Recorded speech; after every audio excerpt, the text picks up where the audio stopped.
نام این برنامه 47 است. 47 هر چیزی است الا عدد. 47 برنامه است مشترک بین مجله ایرانی سینمارکس و پروژه شکوفایی ایران در راستای انقلاب شیر و خورشید به رهبری شاهزاده رضا پهلوی. شاهزاده رضا پهلوی برای آینده ایران برنامه دارد.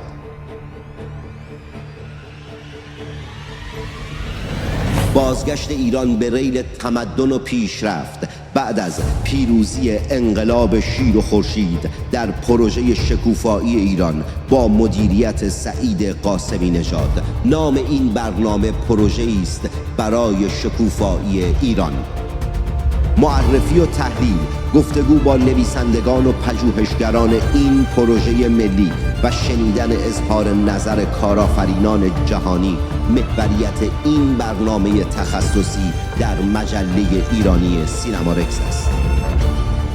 ایران فقط با خواستن شکوفا نمی شود، با توانستن است و ما ملتی توانا هستیم و من همچنان که نه همیشه برای شما محمد تنگستانی ام.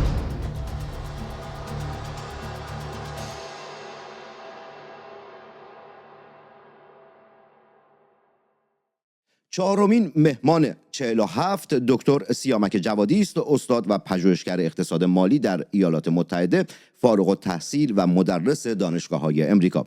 مقالات پژوهشی او در معتبرترین ژورنال‌های اقتصادی بین‌المللی منتشر شده و سالهاست به عنوان تحلیلگر مسائل اقتصادی ایران فعالیت می‌کند. سیامک جوادی از نخستین روزهای شکلگیری پروژه شکوفایی ایران در این طرح مشارکت داشته و نویسنده 2 فصل مهم در حوزه بانکداری و بازارهای مالی در بخش اقتصادی این پروژه است.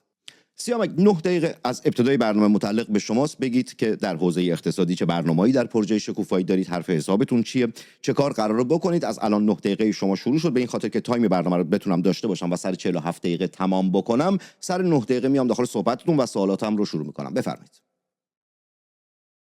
سلام و درود به بیننده‌های عزیز، مردم شجاع و تاریخ‌ساز ایران.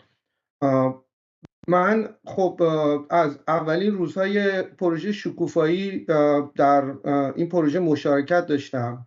مسئله اقتصاد ایران خب همونجوری که همه دیگه تو ایران دیگه واقعا با پوست و گوشتشون حس کردن، واقعا دیگه خیلی توضیح نداره اوضاع چقدر بده. واسه همین توی پروژه شکوفایی موقعی که ما صحبت کردیم قرار بر این شد که اصلا کل پروژه از انگل و زاویه اقتصادی شروع بشه و حالا اون چپترهای دیگه بعداً اضافه شدن و خب به همین دلیل این قسمت اقتصادی پروژه شکوفایی که از مهمترین بخشاشه.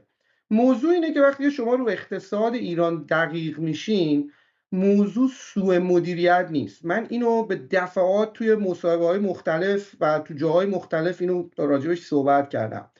اینکه شما وضعیت اقتصادی ایران رو به سوء مدیریت تقلیل بدین، واقعا این یک گزاره نادرسته. حالا من چرا این حرفو میزنم؟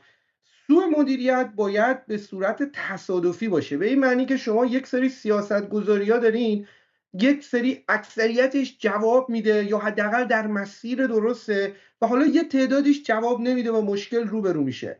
به این میگن سوء مدیریت. ولی وقتی که شما نگاه میکنید در تمام سیاست‌گذاری‌ها حکومت به مشکل میخوره و در تمام سیاست‌گذاری‌ها شکست خورده، اون وقت دیگه شما نمیتونین گزاره سوء مدیریت رو به کار ببرین. مشکل اقتصادی ایران هم دقیقا اینه، یعنی شما رو هر چی دست میذارین شکست خورده. شبکه بانکی رو نگاه بکنید، حوزه انرژی رو نگاه بکنید، تورم رو نگاه بکنید، سقوط ارزش پول ملی رو نگاه بکنید، سرمایه گذاری خارجی رو نگاه بکنید، صندوق های بازنشستگی رو نگاه بکنید. یعنی یکی دو تا سه تا نیست. حالا شما میتونید این رو حتی تعمیم بدین به حوزه های دیگه. سیاست خارجی، الان سیاست خارجیشون کشور رو رسوند به جنگ. محیط زیست کامل به یغما رفته، ما با ابربحران آب مواجهیم. یعنی وقتی همه اینا رو میذاریم کنار هم، یک چیز کاملا برجسته میشه که مخرج مشترک و علت العلل تمام مشکلاتی که ما باهاش روبروییم جمهوری اسلامیه. ما در حکمرانی یک فرمی از حکمرانی داریم که بهش میگن دوست سالار. اینا یک حکومت دوست سالارن که تمام هدفشون به یغما بردن منافع کشور، تطمیع خودی هاست و تحمیل ریسک و هزینه ها به مردم و کشوره که خب تبعاتش رو داریم میبینیم. پول ملی چقدر سقوط کرده، سرمایه گذاری خارجی نداریم، روندها داره کامل به ما نشون میده که مثلا سرانه تولید ناخالص ملی ما سال 1978 1979 در آستانه نکبت 57 کجا بود، الان کجاییم؟ شما بعد مثلا در نظر بگیرین ایران یکی از بالاترین ها رو تو منطقه داشت، توی این فاصله زمانی مال کره جنوبی که حالا میتونه یک نمونه آماری باشه برای مقایسه، چون توسعهش رو با ایران همزمان تقریبا شروع کرده. توی این بازه زمانی سرانه تولید ناخالص ملی تو کره 8 برابر شده، تو ایران تقریبا 30% به صورت اسمی کاهش پیدا کرده. یعنی واقعیت قضیه نیستش ما بگیم 30% این اومده پایین، موضوع اینه که یعنی ما داریم 8 برابر هزینه فرصت از دست رفته برامون، ما فرصت هامون از دست رفته. پروژه شکوفایی خب میاد این مسئله رو ما توش کاملا برجسته کردیم و بعد میایم به این نگاه میکنیم که خب اگر موقعی که جمهوری اسلامی سرنگون شد، یعنی اون علت العلل مشکلات کنار رفت، ما چه ریسکایی رو داریم، چه جوری میتونیم مدیریت بکنیم و اصولا دورنمای اقتصادی رو چه شکلی میتونیم پایه گذاری بکنیم. باید در نظر بگیریم به هر حال با بین رفتن جمهوری اسلامی یه سری مشکلات به خودی خود حل میشه، ولی خب کاملا مشخصه که این کافی نیستش این قضیه.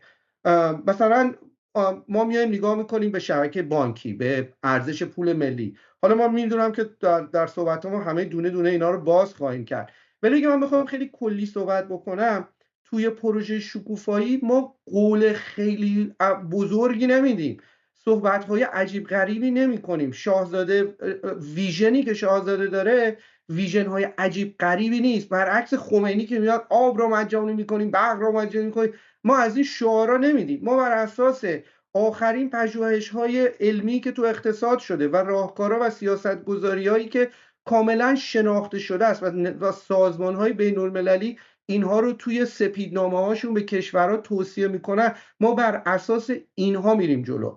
هدف اینه که حداقل در کوتاه مدت ما صدمه دیگه نزنیم. مثل یه مریض در حال احتضار شما نگاه بکنید، میگن تو پزشکی میگن شما فقط صدمه نزن، هم که صدمه بیشتر نزنی خودش دستاورده. ما صدمه بیشتری نزنیم و سعی بکنیم اقتصاد رو تا حد ممکن توی دوره کوتاه مدت روپا نگه داریم و بعدش خب حالا میشه پرداخت به اینکه در دوره میان مدت چیکار میشه کرد، در دوره دراز مدت میشه چیکار کرد. به هر حال من بخوام صحبتمو یه جمع‌بندی کلی بکنم، پروژه شکوفایی در بخش اقتصادیش با همکاری افراد زیادی که روی مسائل مختلف و حوزه‌های مختلف اقتصادی کار کردن نوشته شده. این پروژه رفته و داوری شده، چندین بار ارائه شده، فیدبک گرفته شده و بازنویسی شده و ما قول عجیب غریب و سیاست‌گذاری‌های عجیب غریبی نخواهیم انجام داد. چیزایی که داریم راجبش صحبت می‌کنم همونجوری که گفتم چیزای کاملا شناخته شده است. قول‌های زیادی نمیدیم. من اتفاقا تو صحبت‌هام تو جای دیگه موقعی که این پروژه ارائه میشد سال گذشته تو کنفرانس نفتی اشاره کردم، حتی تو من و تو هم که ورژن فارسیش بود اینو گفتم که واقعیت اینه که بلافاصله پس از سقوط احتمالاً یه دوره کوتاهی ما میدونیم شرایط احتمالاً یکم بدتر میشه تا قبل اینکه بخواد بهتر بشه. حالا این یک دورنما و یک چیز خیلی کلی بود در رابطه با پروژه شکوفایی و اینکه حالا ما چه جوری مشکلات رو دیدیم. حالا من در خدمتتون هستم قربون اگه شد. 2 سوالات دقیقه هم دیگه‌ای طلب دارید شما، یعنی 2 دقیقه از وقتتون هم هست، هر جا خواستید میتونید استفاده بکنید، یا اینکه در پایان برنامه یا اینکه اونقدر سوال میپرسم که دیگه وقت کم بیاد. در مورد بحث وعده‌های شاهزاده که گفتید، که از حسن‌هایی که شاهزاده رضا پهلوی رهبر انقلاب شیر و خورشید دارن همین وعده ندادن و تکیه کردن بر پروژه های پژوهشی و تحقیقاتی است. این سوالی که میپرسم فقط در حد یک آره و نه بگید که خودم متوجه بشم درست فهمیدم منظورتون رو یا نه. در مورد سوء مدیریت که صحبت کردید، یعنی وضعیت اونقدر وحشتناک هست که از سوء مدیریت گذشته و به یک فاجعه تبدیل شده؟ صحبتون کل صحبتون این بود دیگه؟ بله، 100%. اوکی هم پس درست متوجه شدم. سوال اولی که ازتون دارم اینه که آیا در حال حاضر ایران از لحاظ اقتصادی ورشکسته شده یا نه، یا اینکه فاجعه خیلی بیشتر از ورشکستگی است؟ الان وضعیت اقتصاد ایران چگونه است با توجه به اینکه در جنگ هستیم، انقلاب ملی، انقلاب شیر و خورشید در حال پیروزی است و به هر حال کشورها در حال حمایت از ملت ایران هستن. الان وضعیت اقتصاد چگونه است؟ قبل از رسیدن کمک جهانی به ایرانیان به انقلاب شیر و خورشید وضعیت اقتصادی چگونه بود؟ خب من تصور میکنم مردم داخل ایران که حالا برنامه شما رو خواهند دید میدونم وضعیت اقتصادی کاملا مشخص، اعداد و ارقام هم اینو میگه. من اجازه بدین از دو منظر بهش بپردازم. اگر از منظر آکادمیک بخوایم بهش نگاه بکنیم، خب ما از اون تعریف آکادمیک فروپاشی اقتصادی و ابرتورم هنوز فاصله داریم، ولی معنیش این نیستش که الان اوضاع کشور اوکیه. شما به روندها که نگاه میکنید و به داده ها که نگاه میکنید اتفاقا نشون میده که ما شتابان داریم به سمت فروپاشی حرکت میکنیم، شتابان داریم به سمت ابرتورم حرکت میکنیم. الان به خصوص از دیماه که اون کشتار رو انجام دادن و که عملا کشور توی فاز خیلی متفاوتی قرار گرفته، مثلا دسامبر 2025 اگه بخوام دقیقا بگم، عملا اقتصاد کشور متولی نداره. علتش هم خیلی واضحه.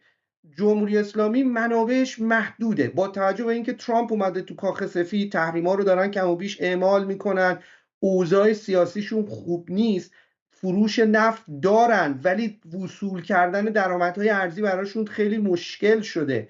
همه اینا دست به دست هم داده بود که اوضاع همین جوریش هم بد باشه. وقتی هم که اون خیزش تو دیماه انجام شد و کشتار انجام شد، جمهوری اسلامی با اون کشتار عملا قید هر گونه مشروعیتی رو زد، قید هر گونه اصلاح اقتصادی رو زد. اون به قول معروف نیمبند منابعی هم که هست باید بره صرف تامین مالی نیروی سرکوب، باید بره سمت به قول معروف حفظ بقا.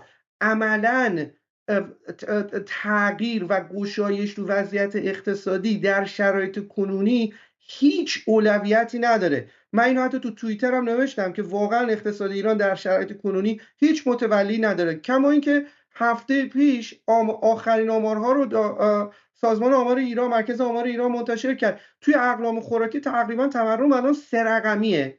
تورم الان کاملا ما داریم روندها رو که نگاه میکنیم داره به سمت ابرتورم میره. شما راجع به فروپاشی گفتین. فروپاشی به اون معنی کلاسیک من گفتم اتفاق نیفتاده، ولی واقعا ما در پروسه فروپاشی هستیم. شما تورم رو نگاه میکنید داره اینو به ما نشون میده. کسری بودجه مزمنه، هیچ اتفاقی برای اینکه کسری بودجه رو جبران بکنن نیفتاده. بدهی دولت توی دوره پوزیده علیرغم تمام تبلیغاتی که شد که ما اله میکنیم بله میکنیم، بدهی دولت پوزیده به بانک مرکزی تو این دوره 2 برابر شده. خب تاثیرات تورمی قضیه کاملا مشخصه که چه اتفاقی خواهد افتاد. کما که همونجوری که یه دقیقه پیش گفتم مرکز آمار هم اینو نشون دادش. شما از اون طرف میاین سرمایه‌گذاری خارجی رو نگاه میکنید، عملا صفر. ما هیچ سرمایه‌گذاری خارجی نداریم. سازمان‌های بین‌المللی نشون میدن 0.1% سرمایه‌گذاری‌های خارجی که تو دنیا اتفاق افتاده اومده تو ایران. حتی چین هم اون قول سرمایه‌گذاری که داده بود و محقق نکرد، رفت تو عربستان سعودی سرمایه‌گذاری کردش. شما به ارزش پول ملی نگاه بکنید، توی سقوط آزاد قرار داره. از طرف دیگه ای شما بیاین به مناسبات پایه‌ای کشور نگاه بکنید. حاکمیت از اداره و ارائه مناسبات پایه‌ای کشور عاجزه. چرا؟ چون ما یک ناترازی و به قول خیلی از دوستان ورشکستگی تو حوزه انرژی داریم. شما کشور بخواد سازوکارش جلو بره باید انرژی داشته باشین، ندارن. کشوری که 4مین منابع نفتی رو داره، 2مین منابع گازی رو داره، از تامین انرژی قاصره. نتیجهش این میشه که واحدهای تولیدی رو بهشون تعطیلی میدن، تعطیلی‌های گسترده. خب این یه شوک به عرضه کلان میاره و ما میدونیم تو اقتصاد شوک‌ها به ارشوک‌های منفی به عرضه کلان همیشه رکود تورمی به همراه داره. یعنی ما همینجوری کشور تو رکود تورمی بود، از سمت تقاضا و نقدینگی هم ما تورم داریم، حالا شما داریم بهش از سمت عرضه هم اضافه میکنید. یعنی عملا یک وضعیت بسیار اسفباریه و برای همین هم هستش من میگم علیرغم اینکه ما از تعریفات آکادمیک فروپاشی فاصله داریم ولی در پروسه فروپاشی قرار داریم.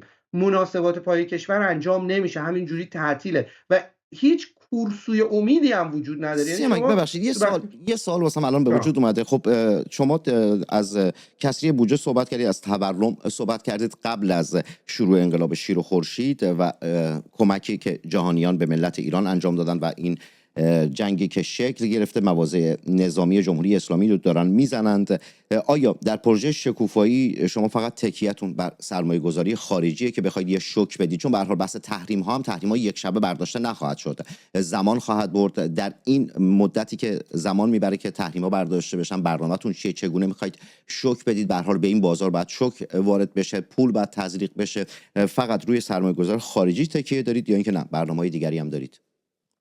خب سرمایه گذاری خارجی واقعا یه قسمت مهمی از این قضیه هست که ما نشون بدیم که کشور به هر حال شما در نظر بگید ایران یک سرزمین بکر دست نخورده با یک نیروی انسانی جوان و تحصیل کرده و ماهر و متخصص اصلا تشنه سرمایه گذاری خارجی مثل کویر لوت میمونه. شما هر چقدر آب بریزید جذب میشه.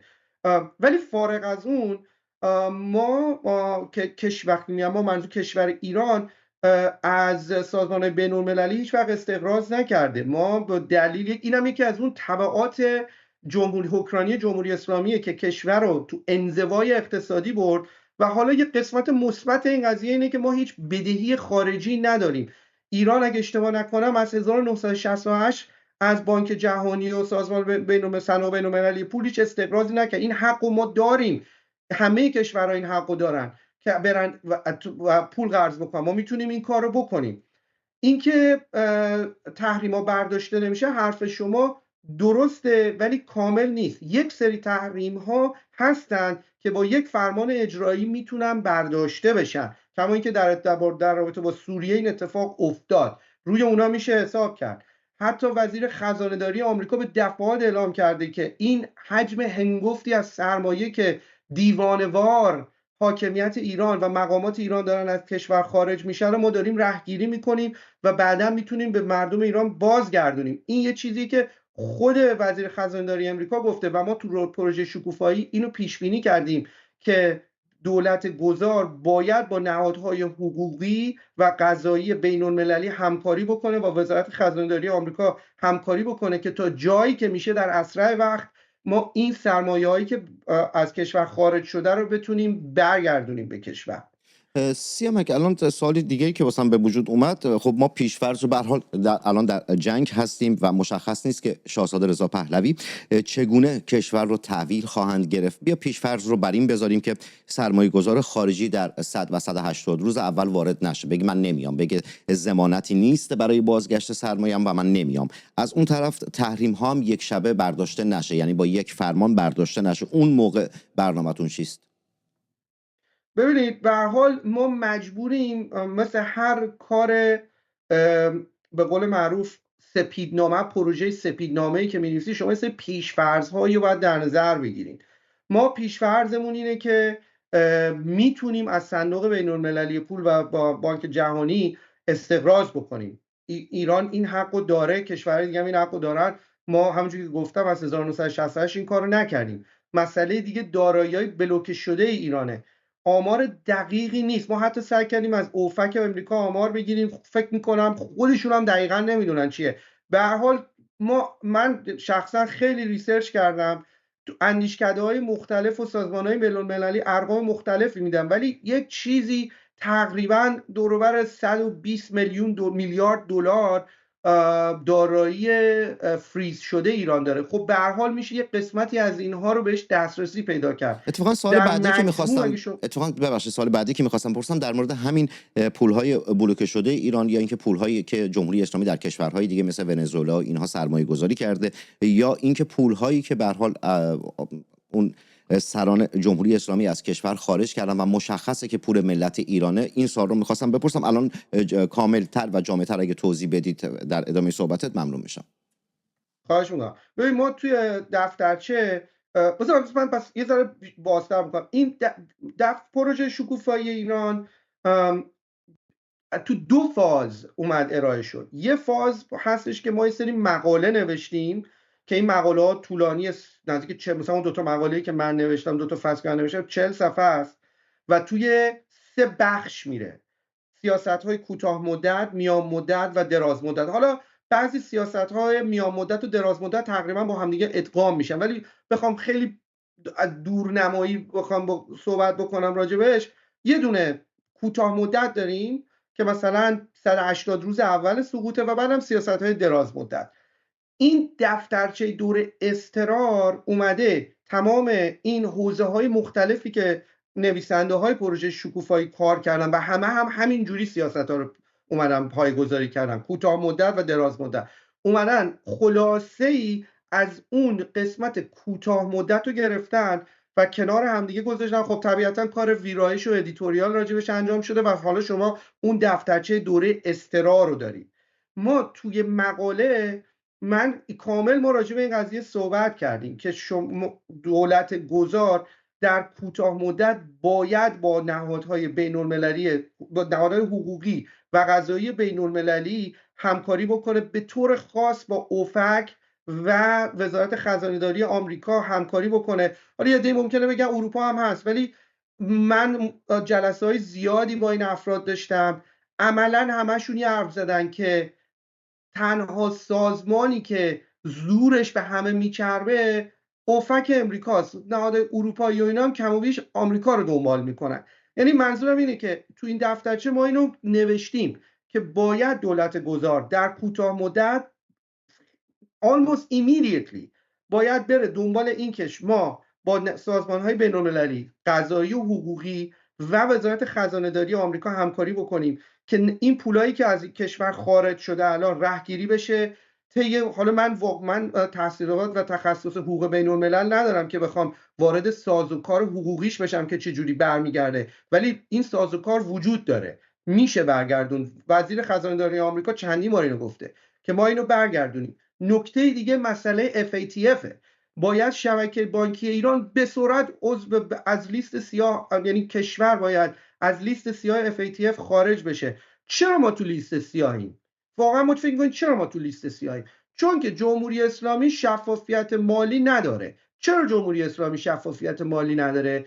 چون که FATF میگه که شما باید به ما نشون بدی این پولا از کجا میاد کجا میره، که ما مطمئن بشیم شما نمیاد گروه‌های تروریستی رو فایننس بکنی، تامین مالی بکنی. اصلا FATF اصلا دقیقاً معنیش اینه که تاسک فورسیه که بیاد اینو دنبال بکنه، الان پولشویی و مبارزه با فایننس کردن گروه‌های تروریستی. جمهوری اسلامی علنی نمیاد این کارو بکنه، اون شفافیت مالی رو ارائه نمیده، چون که خب همه ما میدونیم میره این گروه‌های تروریستی حماس و حزب الله رو فایننس میکنه. به مجرد سقوط جمهوری اسلامی باید تمام اون مشکلاتی که FATF به دفعات از دولت روحانی داستان شروع شده بهشون گفته شما چی کار باید بکنید، تمام اون کارا باید انجام بشه تا کشور از لیست سیاه خارج بشه. خارج شدن کشور از لیست سیاه معنیش اینه که شبکه بانکی کشور به شبکه بانکی دنیا وصل میشه، ما عضو سویفت میشیم، نقل و انتقالات مالی ساده تر میشه، بازگردوندن این پولا ساده تر میشه،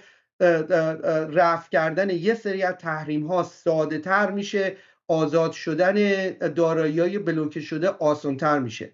و دوباره اگه بهش فکر بکنین، ریشه این مشکل برمیگرده به جمهوری اسلامی و هویت جمهوری اسلامی. با سقوط جمهوری اسلامی این مشکل اتومات حل میشه، ولی خب باید اون تیم امور خارجه با همکاری تیم اقتصادی خیلی سریع این کار رو جلو ببرن که از لیست سیاه خارج بشیم.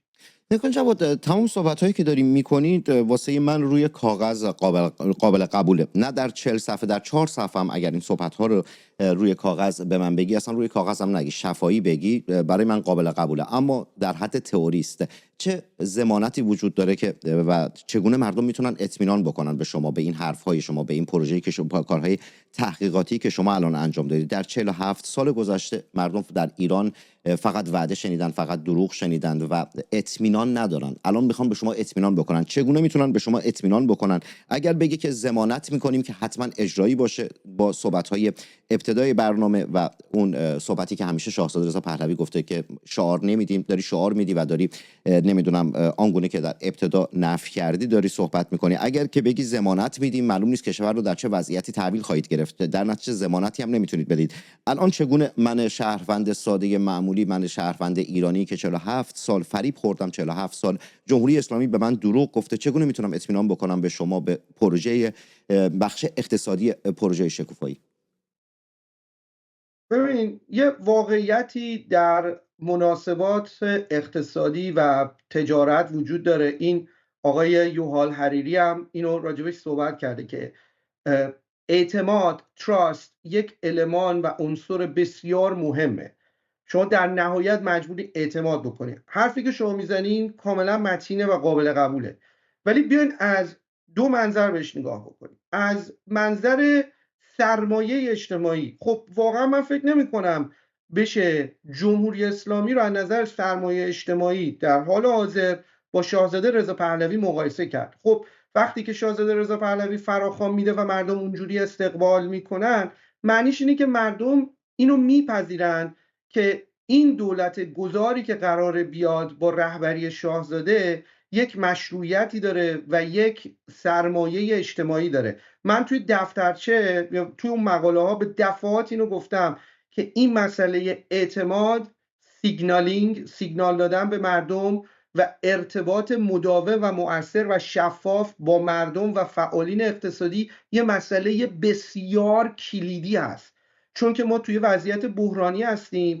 و اینکه شما بتونه دولت گذار به صورت چجوری بگم خیلی شفاف و قابل پیش بینی با همه ارتباط برقرار بکنه، خیلی از مسائل رو میتونه نرم جلو ببره. من نمیگم حل میکنه، حل لزوما ممکنه مسائل طول بکشه تا حل بشه، ولی این سرمایه اجتماعی وجود داره که مردم همدلی داشته باشن. الان مثلا شما جمهوری اسلامی، اون کشاورز چرا باید همدلی بکنه، از درآمدش بزنه و بیاد با مطابق آخرین استانداردهای آبیاری کارش انجام بده، در حالی که ما مافیای آب داریم؟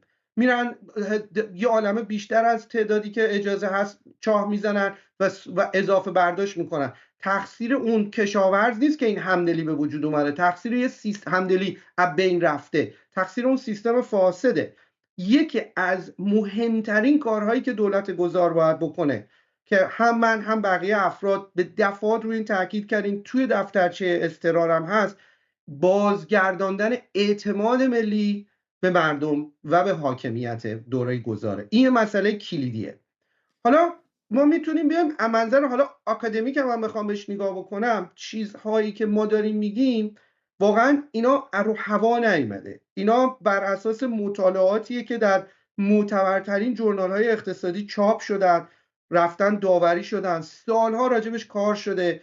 IMF، World Bank، تمام اینها رو میان به کشورهای مختلف توصیه میکنن و شما مثلا میاد به نمونه‌های آماری اینا نگاه میکنین، اینا نمیان مثلا روی یک کشور اینا امتحان کرده باشن که شما بگی اقتصاد ایران فرق میکنه. الان یه عده‌ای هستن این کمونیستای مسلمون تو ایران، من نمیخوام اسم ببرم اینجا پروموت بشن، همه میدونن راجع به کیا دارم صحبت میکنم، واقعا این سری نخود مغزی هست، یه حرفایی میزنن نه اقتصاد ایران فرق میکنه، شما نمیدونین، تو آمریکا درس خونین، ایران یه جور دیگه. نه آقا اینجوری نیست، اقتصادم یه علمه، مثل علمای دیگه کار شده، دیتا داریم. وقتی که شما نگاه میکنید مقاله چاپ شده، یکی و دوتا و سه تا نه، صدها مقاله روی این تاپیکایی که الان ما کار کردیم و سمپلات یک عالمه کشور، 50 تا کشور توشه. خب اگه به طور میانگین برای 50 تا کشور داره تو جاهای مختلف و تو بازه‌های زمانی مختلف با فرهنگ‌های مختلف با ریشه‌های قانونی مختلف داره این سیاست گذاری جواب میده، طبیعتاً در رابطه با ایران هم جواب میده. حالا من نمیگم که عیناً باید عین اون چیزی که مثلا توی کشور X انجام شد تو ایران هم انجام بشه. به هر حال ایران هم شرایط خودشو داره، ولی موضوع اینه چارچوب کلی، فریم ورک اصلی مشخصه. مثلا تورم، راهکارهای مقابله با تورم مشخصه، جا افتاده است. ما میدونیم چی کار باید کرد با تورم، برای مقابله با تورم و کنترل تورم. توی یک کشوری مثل آمریکا مشخصه، توی کشوری مثل ونزوئلا مشخصه، توی کشوری هم مثل ایران مشخصه. چرا تو ایران نمیشه؟ چرا تو ایران الان ما عملا تنها کشوری هستیم که تو دنیا بیش از نیم قرن تورم دو رقمی داریم؟ چرا؟ چون جمهوری اسلامی هویتش اینو اجازه نمیده. جمهوری اسلامی اساساً براش اقتصاد مهم نبوده و نمیادم تورم رو کنترل بکنه. حالا من میتونم حتی وارد این بحث بشم که جمهوری اسلامی حتی یه انگیزه‌ای هم داره که این تورم بمونه. اصلا شبکه بانکی ایران از محل تورم ارتزاق میکنه و روپا میمونه. حالا نمیخوام وارد اون بحث بشم. بخوام جمع‌بندی اگر در حد 2 دقیقه این رو توضیح بدی که چرا جمهوری اسلامی میخواسته که در وضعیت تورم و وضعیت اقتصادی این گونه باقی بمونه، چون خودم هم کنجکاو شدم، ممنون میشم در حد 2 دقیقه، چون که تایم برنامه رو باید در نظر بگیرم. حتما. ببین چند زاویه میشه بهش پرداخت. اگه شما به بحث هرم مازلو نگاه بکنید، هرم مازلو میگه اولین طبقه اون هرم قاعده نیازهای پایه‌ای هستند. تا این نیازهای پایه‌ای برآورده نشن شما نمیری از اون هرم بالا تا به اون نقطه اوجش به قله هرم برسی. حکومت‌های خودکامه همیشه سعی میکنن مردم رو قاعده هرم نگه دارن. نتیجتاً تحمیل کردن تورم به عنوان یک مالیات پنهان باعث میشه وضعیت معیشت مردم جوری باشه که همیشه درگیر سنار زندگی باشن و درگیر زندگی فقط باشن. فرصت این که بخوام به مسائل جدی تر فکر بکنن رو نداشته باشن. یعنی شما درگیر روزمرگی میشی، درگیر سیر کردن شکم خانواده‌ات میشه، اصلا دیگه فرصت نمیکنی به چیزای دیگه فکر کنی. این یه انگیزه است. از زاویه شبکه بانکی نگاه میکنی، شبکه بانکی ایران شما با هر شاخصی بسنجی ورشکسته است. یعنی شما ضریب کفایت سرمایه رو نگاه میکنید تو ایران منفیه. اینو خود دنیای اقتصاد چاپ کرده، کاملا ورشکسته. حالا چرا اروپا اینا قوانین حسابداری ایران عقب مونده است؟ اینا میان ارزیابی مجدد میکنن، اکثر دارایی‌هاشون هم رو ترازنامه املاکه. تورم باعث میشه قیمت این املاک میره بالا، بعد میگن آقا این ضرر ما در مقایسه با دارایی ما خیلی زیاده، پس ما ورشکست نیستیم. یعنی این تورمه که عملا باعث شده این دارایی‌ها ارزشش بره بالا. عملا سرمایه گذاری بهینه، سرمایه گذاری مولدی این بانک ها نکردن که باعث بشه که ترازنامهشون قوی بشه. این تورم بوده که داره این کارو میکنه. خب نتیجتا شما تورم رو کنترل بکنی، این شبکه بانکی چیزی نداره نشون بده. و این چیزی که ما حتی تو دفترچه میگیم، یه چیزی که من تو دفترچه خیلی راجبش مانور دادم، اینی که قوانین حسابداری ایران کاملا منسوخه و باید به روز بشه و اجازه نده که دیگه بتونن از این سوراخ‌های حسابداری استفاده بکنن. در طول برنامه هر جا که دکتر سیامک جوادی گفت که ایران منظورش جمهوری اسلامی، رژیم کثیف و جنایتکار جمهوری اسلامی بوده، یا بهتر بگیم رژیم سابق ایران، چون که عملا دیگه جمهوری اسلامی تمام شده است با توجه به کمک جهانی که اومده برای پیروزی انقلاب شیر و خورشید به کمک ملت ایران اومدن. در مورد اون بحث یکی از سوالام یکم نصفه موند، در مورد پول‌های بلوکه شده ایران هم اگر یه مقداری بیشتر توضیح بدید ممنون میشم. رو هم رفته اینو پاسخ بدید. دو تا سوال دیگه بیشتر ندارم، بیشتر از این وقتتون رو نخواهم گرفت. نه خواهش میکنم.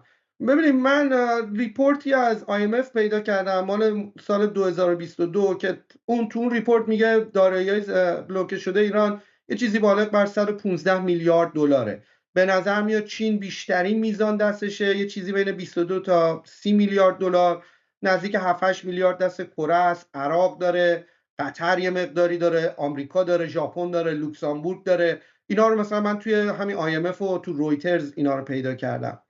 خب با شفافیت مالی که دولت گذار باید انجام بده، اینو ما تو دفترچه به کامل روش تاکید کردیم که باید تو دوره کوتاه مدت از اولین سیاست هاست که شفافیت مالی باید اعمال بشه و نتیجه اون اینه که ما با تمام خواسته های FATF رو تامین بکنیم که کشور از لیست سیاه خارج بشه. وقتی که این دوتا محقق بشن شما میتونید اون وقت عضو شبکه سویفت بشین و اون وقت این نگرانی که این پول کجا میره، آیا میره نیروهای تروریستی رو فایننس میکنه، از بین میره. عرض کردم با سقوط جمهوری اسلامی این نگرانی اتومات حذف میشه و حالا شما بهش خارج شدن از لیست سیاه FATF و بازگشت به شبکه سویفت هم که اضافه بکنید، اون وقت اینجوری میشه که ما میتونیم حداقل به میزانی از این دارایی‌های بلوکه شده دسترسی پیدا بکنیم. تعدادی از تحریم‌ها میتونه با یک فرمان اجرایی ترامپ ملغا بشه. ما مثال داریم راجع به سوریه این اتفاق افتاد. نتیجتا خیلی دور از ذهن نیستش که من نمیگم همه 115 120 میلیارد میشه سریع دسترسی پیدا کرد، واقعا این حرف درست نیست، ولی به یه مبلغی که بشه اون دوره گذار و حداقل سال اول دولت گذار رو تامین مالی کرد، من کاملا مطمئنم که این کارو میتونیم بکنیم. علاوه بر این کشور میتونه وام بگیره، مثل تمام کشور دیگه کشور میتونه وام بگیره و ما میتونیم از نظارت و از خدمات صندوق بین‌المللی پول و بانک جهانی هم حتی بهره مند بشیم در بازسازی اقتصادی کشور. متشکرم. اما در حوزه اقتصادی چه ریسک هایی پس از سقوط رژیم دیکتاتور جمهوری اسلامی وجود داره و شما در پروژه شکوفایی چه برنامه‌ای واسه جلوگیری از این ریسک ها یا مواجه شدن با این ریسک ها برنامه ریزی کردید؟ ببینید، خب یکی از مهمترین ریسکایی که هست هجوم بانکی، همین بانک رانه که شبکه بانکی سقوط بکنه. الان منظور من باید تاکید بکنم یک بانک به طور خاص نیست، منظور شبکه بانکیه. ببینید توی کوتاه مدت هدف کلی اینه که اقتصاد روپا بمونه، شبکه بانکی روپا باشه، سیستم پرداخت ها برقرار باشه، مناسبات پایه‌ای کشور به روال معمول تا جایی که ممکنه ادامه پیدا بکنه. این و همونجور که چند دقیقه پیشم گفتم، ما صدمه بیشتری به این اقتصاد بیرمق ایران نزنیم. این هدف غایی اون دوره کوتاه مدته. خب حالا یکی از اون ریسکایی که میتونه این هدف رو تحت تاثیر قرار بده، تحت شعاع قرار بده، ریسک هجوم بانکیه. یه ریسک دیگه فرار سرمایه است. الان شما تو خبرها میبینید که وزیر خزانداری امریکا همین الان داره میگه که مقامات ایران دیوانه‌وار دارن سرمایه خارج میکنن. حالا این به سوال قبلیتون هم ربط پیدا میکنه که خود ایشون گفتن که ما اینا رو داریم رهگیری میکنیم و آماده ایم که به مردم ایران بازگردونیم. یعنی خود اینم باز میشه یه دارایی که برمیگرده به دولت گذار و کمک میکنه به بودجه سال اول، توی بودجه سال اول دولت گذار. این ریسک فرار سرمایه هستش که بلافاصله پس از سقوط ممکنه واقعا خیلی با نرخ سریع جلو بره.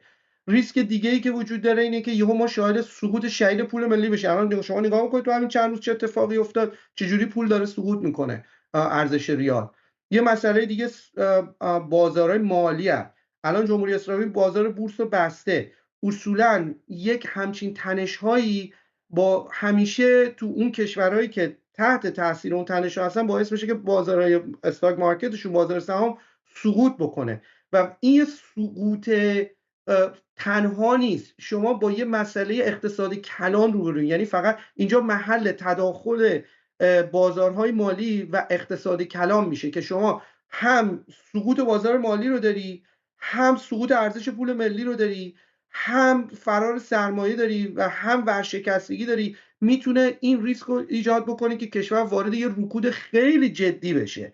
اینا ریسکای کوتاه مدته، چیزایی که و فساد هم یه ریسک دیگه ای هستش که واقعا وجود داره که همین الان هم داریم میبینیم که این افراد فاسد، مقامات جمهوری اسلامی، این فساد ساختاری که دارن اجازه داده که اینجوری دیوانه‌وار پول خارج بکنن. اصلا ساختار اقتصادی ایران رو جوری درست کردن که انقدر نه تنها فاسده بلکه این فساد رو باز تولید میکنه برای تو اون سیستم.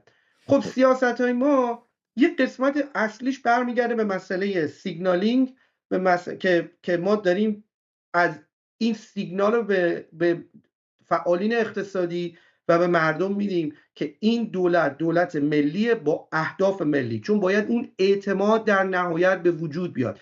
مردم باید این همدلی رو داشته باشن که ما از این بحران بتونیم عبور بکنیم. برای هجوم بانکی هدف نگه داشتن یه بانک به طور خاص نیست، هدف نگه داشتن شبکه بانکیه. خب ما میایم نگاه میکنیم، اول از همه این که دولت گذار میاد ضمانت سپرده میده به طور کامل برای تمام افراد و خانوارها، ضمانت سپرده میده که یه وقت نیان از ترس اینکه سپردهشون از بین بره، سوخت بره، بخوان همه بیان پولاشون از بانک بکشن بیرون. شبکه بانکی رو میتونیم به صورت حالا با یک نرخی، با یه فریکونسی تعطیلات بهش بدیم، میتونیم سقف تعریف بشه برای اینکه چقدر پول خارج بشه از سپرده هاشون، چقدر بتونن پول بگیرن. کاری که جمهوری اسلامی هم همین الان داره میکنه. منتها این یه دولت ملیه، برای تطمیع نیروی سرکوب ما این کار یعنی دولت گذار قرار نیست این کارو بکنه. این برای اینه که شما از یه بحران عبور بکنی. اتفاقا همین رو از می‌خواستم طرف بپرسم که جمهوری اسلامی هم که الان این کارو داره میکنه که خودتون اشاره کردید.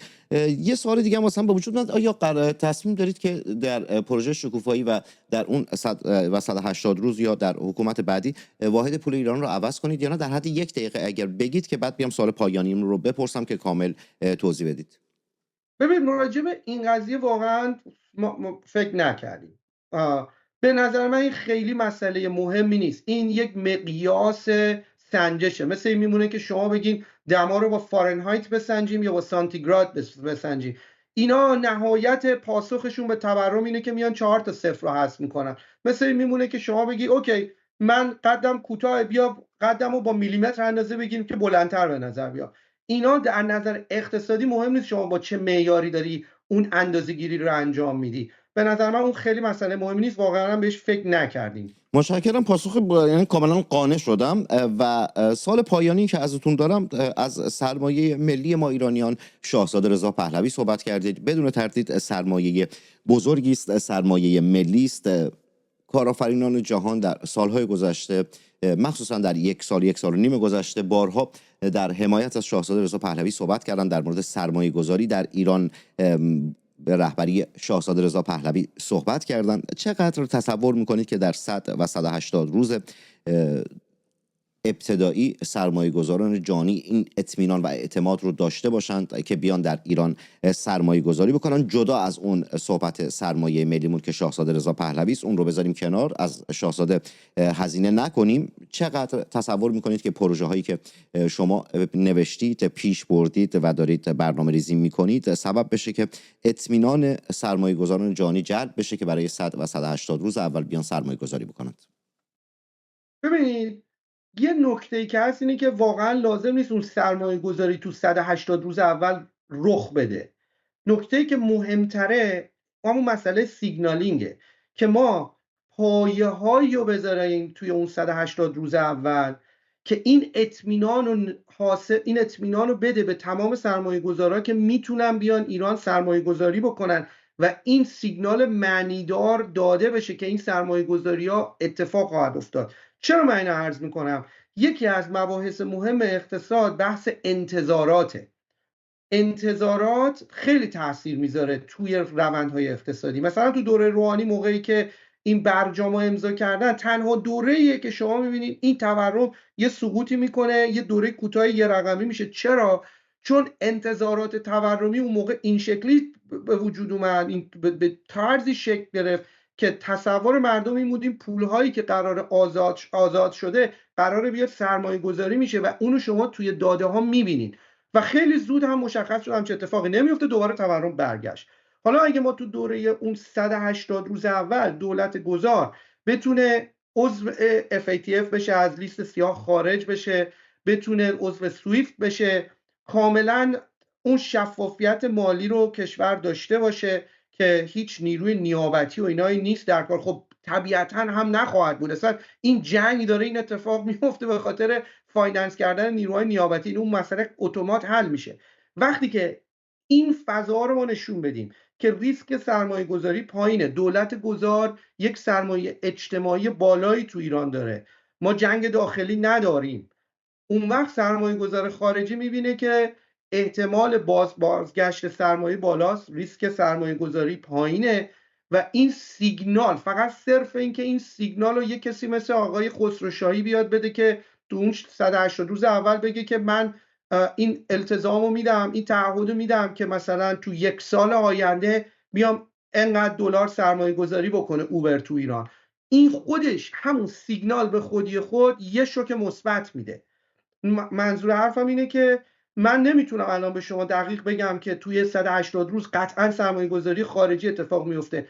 Probably not. احتمالاً نمیفته چون خیلی کوتاهه. 180 روز 6 ماه. تو 6 ماه نمیشه انتظار داشت تا سرمایه‌گذار خارجی یهو بیاد توی کشوری که تو جنگ بوده و انقدر عدم ثبات داشته میلیاردها دلار سرمایه‌گذاری کنه. ولی این کارو میشه کرد که سرمایه‌گذار خارجی قانع بشه که این کارو توی 1 سال آینده بکنه و همون کار تاثیر مثبتش رو خواهد گذاشت. متشکرم. در کمال احترام دکتر سیامک جوادی مهمان چهارمین قسمت از برنامه 47 بود. مابقی برنامه‌های 47 رو میتونید در کانال یوتیوب مجله ایرانی سینمارکس تماشا کنید. یه نکته هم بگم که اصولا در برنامه‌هایی که در سالها و سالیان گذشته واسهتون ساختم، منتشر کردم یا اجرا کردم، هیچ وقت از مدرک تحصیلی افراد صحبت نکردم، از کارهایی که پژوهش کردن، تحقیقات کردن صحبت نکردم، اما در برنامه 47 دارم صحبت می‌کنم به این دلیل که بدانید و آگاه باشید که شاهزاده رضا پهلوی با مدیریت سعید جان قاسمی نژاد چه افراد متخصص و پژوهشگری رو از سراسر جهان در پروژه شکوفایی گرد یکدیگر آوردن که بتونن ایران رو به ریل تمدن بازگردانند. تا برنامه دیگر، ملت شریف ایران درد و بلاتون به جونم بخوره. ملت شریف ایران بی قضا بلا باشید. ملت شریف ایران مرواتون به همه روزه. جنگ زدی تک تک شما. محمد تنگستانی هستم، شاعر و روزنامه نویسی که به زودی زود در شهر خودش آبادان و کشور خودش ایران برای شما برنامه خواهد ساخت و در ابتدای هر برنامه خواهد گفت اینجا آبادان است.